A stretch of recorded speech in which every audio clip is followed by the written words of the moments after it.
4 minutes, mais j'espère surtout que nous allons beaucoup nous retrouver. Première des choses, être à nouveau ensemble. Et je vais vous dire mon enthousiasme dans cette journée, d'avoir pu être réunis dans une initiative des politiques publiques qui sont très souvent autistes de la parole de nos citoyens et permettre d'avoir ici des représentants, des fédérations, ce que vous êtes au quotidien individuellement dans votre travail, réunis ici dans cette maison, des arts et de la pensée ouverte à tous et pour toutes et pour tous. Je suis heureux et fier que nous ayons pu avoir cette initiative.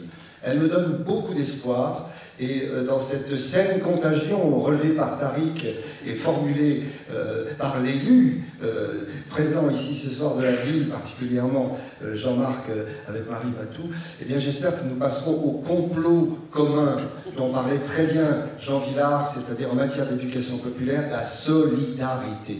Ce qui nous rend solides les uns et les autres par la pensée, par le petit pas de côté qui nous amène à réfléchir et à agir, parce que la pensée est action pour nous.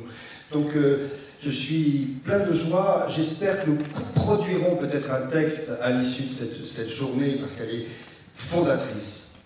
Je pense que de Marseille, dans cette capitale européenne, il y a quelque chose qui doit se produire maintenant avec nous tous, si nous savons être solidaires, si nous savons passer aussi outre les oppositions pour qu'elles deviennent fertiles. Car l'opposition en démocratie, c'est la base. Cette société démocratique que nous cherchons, elle est basée sur le débat, elle est basée sur la contradiction, à condition qu'elle donne à chacune et à chacun, dans l'égale dignité, dans la capacité d'agir, la possibilité de participer à la résolution des conflits et des oppositions.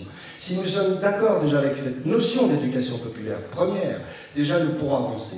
Il me semble qu'il faut que nous nous retrouvions nécessairement. Il faut que nous continuions.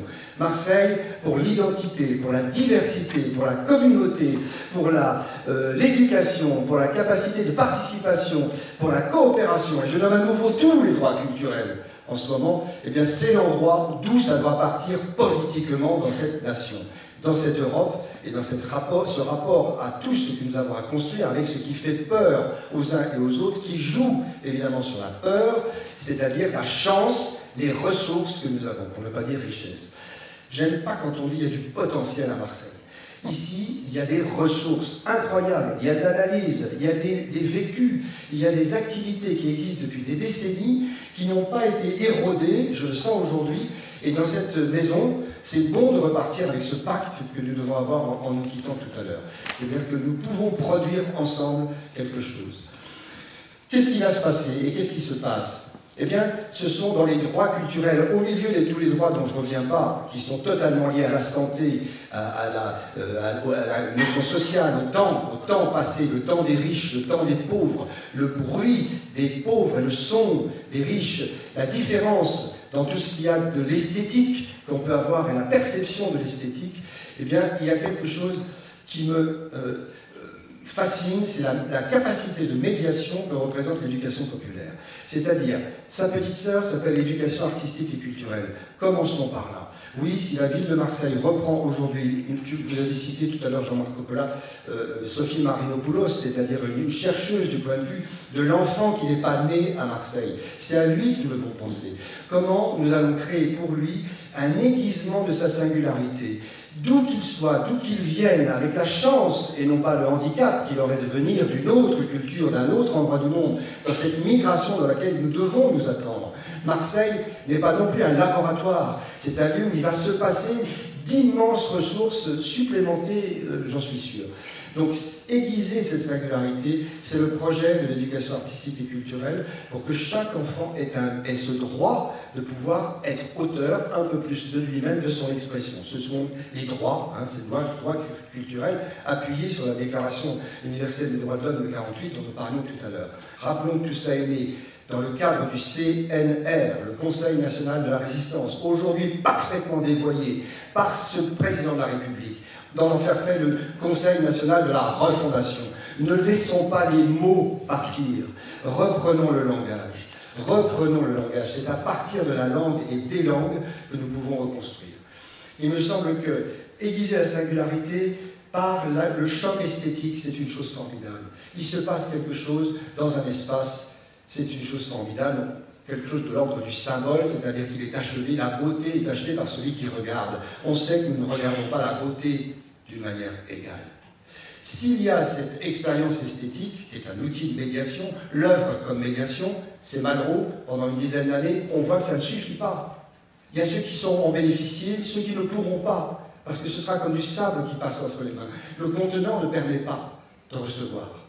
Donc, l'esthétique et l'expérience esthétique aura lieu et a lieu dans cette maison. Elle doit être accompagnée par l'expérience pratique. Pratiquer, faire, la praxis, le travail d'action artistique et culturelle. Quand on dit artistique, c'est-à-dire un travail de créativité, de création, avant toute chose.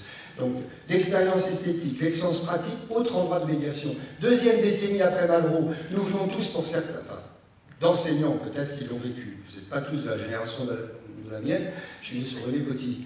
Je n'ai pas peur de le dire, parce que mon projet est un projet de transmission auprès de la jeunesse. Ah oui, 1956. Mais simplement, 10 ans après Malraux, c'est l'éducation populaire, c'est les MJC que nous avons au cœur. Quand vous m'avez présenté tout à l'heure, vous avez dit, directeur Lacrier ou autre, je ne savais pas trop me présenter. Moi, je suis un militant associatif depuis mon enfance, depuis ma très jeunesse, qui s'est continuée dans une action artistique professionnelle, tout simplement. Je suis un militant, tout simplement, de l'éducation populaire. 10 ans après Malraux, c'est les MJC, c'est les années 70, etc. C'est-à-dire le temps après l'œuvre qui est médiatrice, la pratique qui est médiatrice. Et ça ne suffit pas non plus. S'il n'y a pas une immense exigence et si on ne travaille pas sur l'autre endroit qui est l'endroit critique, c'est-à-dire faire ce que nous faisons maintenant. Pratiquer, voir, disons, recevoir et en faire quelque chose, c'est-à-dire s'approprier. Troisième endroit, c'est-à-dire le lieu du débat, de la capacité de parler de ce qu'on a vu, de ce qu'on a entendu, de ce qu'on a ressenti. Donc ces trois endroits qui sont les trois piliers en fait, de l'éducation artistique sont des outils de médiation formidables. Tout cela après l'œuvre qui est médiatrice, qui ne suffit pas. La pratique uniquement médiatrice, ça ne suffit pas.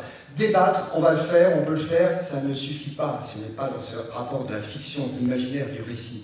Après ces décennies, nous sommes à l'endroit de la personne. Je n'aime pas, pardonnez-moi, parce que c'est normal que vous l'ayez vu et qu'on nous continuons à le dire comme ça. Le mot public ne me convient pas.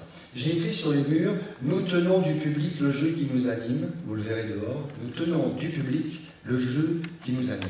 C'est-à-dire le public est à la fois l'origine et la conséquence. Hein, c'est-à-dire c'est à partir de lui que nous pensons et c'est pour lui que nous pensons, avec lui que nous pensons. Or, il faut plutôt que nous pensions à des femmes, des hommes, des enfants, des adolescents, qui ne sont pas nommés en tant que tels dans le cadre de l'éducation. C'est-à-dire qu'on a des enfants qui auraient un parcours qui irait jusqu'aux adultes, mais ce temps de l'adolescence, c'est un temps qu'il faut reconsidérer ensemble. Il me semble très important. Donc je dirais plutôt non pas tout à fait des habitants, donc aller à la rencontre d'eux me semble essentiel, c'est ce que nous allons faire à la Criée, pratiquer cette expérience esthétique, cette expérience pratique, cette expérience critique, une maison des arts et de la pensée, ce que nous faisons, et surtout création, transmission, formation, éducation populaire, éducation artistique peuvent se conjuguer aujourd'hui, je crois, depuis Marseille. C'est réunir, réconcilier le socioculturel qui a été ces années, des 10 ans de pratique dont on parlait, par rapport à l'élitisme de l'œuvre et d'une culture légitime par rapport à une culture illégitime, dont nous faisons souvent partie, pour rendre aujourd'hui la place à l'aiguisement de la singularité de chacune et de chacun, là où il est, là où il habite, avec sa culture, et comment il peut être une source, une ressource pour notre créativité. Donc voilà ce qui va se passer à la Criée. Cette maison ouverte, partagée, solidaire, avec toutes celles et tous ceux qui voudront faire partie de ce complot commun auquel je vous invite.